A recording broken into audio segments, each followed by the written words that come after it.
माघ पौर्णिमा व्रत महत्त्व, पूजा विधी, कथा संपूर्ण माहिती. सनातन परंपरेत पौर्णिमा तिथीला खूप महत्त्व आहे. त्याहीपेक्षा माघ महिन्याची पौर्णिमा ही व्रत, दान आणि संकल्प यासाठी सर्वोत्तम मानली जाते. जिथे एकीकडे शरद पौर्णिमा हा लक्ष्मीप्राप्तीचा विशेष दिवस असतो, त्याचप्रमाणे माघ महिन्यातील पौर्णिमा हा श्री हरी विष्णूच्या उपासनेचा विशेष दिवस असतो. या तिथीचे स्नान, दान आणि जप हे पुण्यकारक आणि फलदायी असल्याचे सांगितले जाते. माघ पौर्णिमेला माघ स्नानाचे विशेष महत्त्व सांगण्यात आले आहे. माघ महिन्यात गंगेत स्नान, विष्णूची पूजा याचे विशेष महत्त्व आहे. माघ महिन्याचे महत्त्व.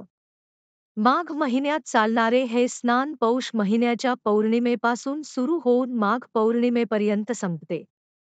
तीर्थराज प्रयागमध्ये कल्पवास केल्यानंतर त्रिवेणी स्नान करण्याचा शेवटचा दिवस म्हणजे माघ पौर्णिमा. हिंदू मान्यतेनुसार माघ महिन्यात स्नान करणाऱ्या लोकांवर भगवान नीलमाधव प्रसन्न होतात आणि त्यांना सुख, सौभाग्य, धन, संतती आणि मोक्ष देतात. माघ नक्षत्राचा उदय हा माघ पौर्णिमेचा उगम आहे. म्हा नक्षत्र हे श्री विष्णूचे हृदय आहे असे म्हटले जाते. माघ पौर्णिमा व्रत आणि उपासना पद्धत.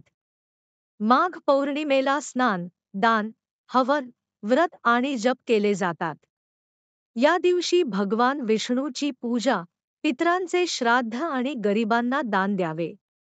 माघ पौर्णिमेच्या दिवशी सकाळी सूर्योदयापूर्वी पवित्र नदी, जलाशय किंवा विहिरीवर स्नान करावे.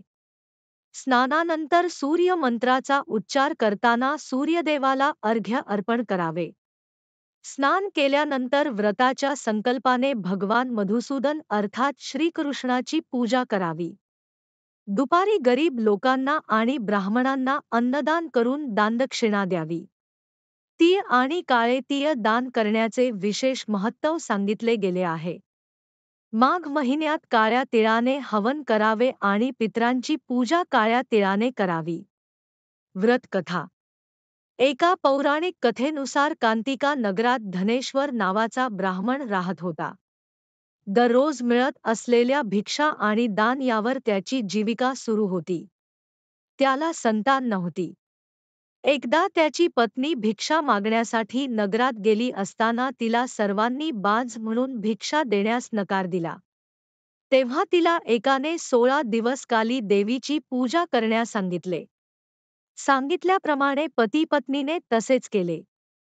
त्यांची भक्ती बघून 16 दिवसांनंतर देवी प्रकट झाली आणि देवीने ब्राह्मणाच्या पत्नीला गर्भवती होण्याचा आशीर्वाद दिला. आणि म्हटले की आपल्या सामर्थ्यानुसार प्रत्येक पौर्णिमेला दिवा लावा. या प्रकारे प्रत्येक पौर्णिमेला दिवे वाढवत जावे जोपर्यंत किमान 32 दिवे होत नाही. मग ब्राह्मणाने आपल्याला पत्नीला पूजेसाठी झाडावरून आंब्याचं कच्चं फळ तोडून दिले आणि पूजा केल्यावर त्याची पत्नी गर्भवती झाली. प्रत्येक पौर्णिमेला देवीने सांगितल्याप्रमाणे ती दिवे लावत होती. देवीच्या कृपेने तिने एक पुत्राला जन्म दिला ज्याचे नाव देवदास असे ठेवले. देवदास मोठ्या झाल्यावर त्याला त्याच्या मामासोबत शिक्षण घेण्यासाठी काशी येथे पाठवले. काशीत असे काही घडले की धोक्याने देवदासाचे विवाह झाले. देवदास म्हणाला की तो अल्पायू आहे तरी बळजबरी त्याचे विवाह केले गेले. जेव्हा देवदासला घेऊन जाण्यासाठी काळ आला तर ब्राह्मण दंपतीने पौर्णिमेचं व्रत केलं होते म्हणून काळ त्याला घेऊन जाण्यात असमर्थ ठरला. तेव्हापासून पौर्णिमा व्रत केल्याने संकट टळतं आणि सर्व इच्छा पूर्ण होतात असे म्हटले जाते.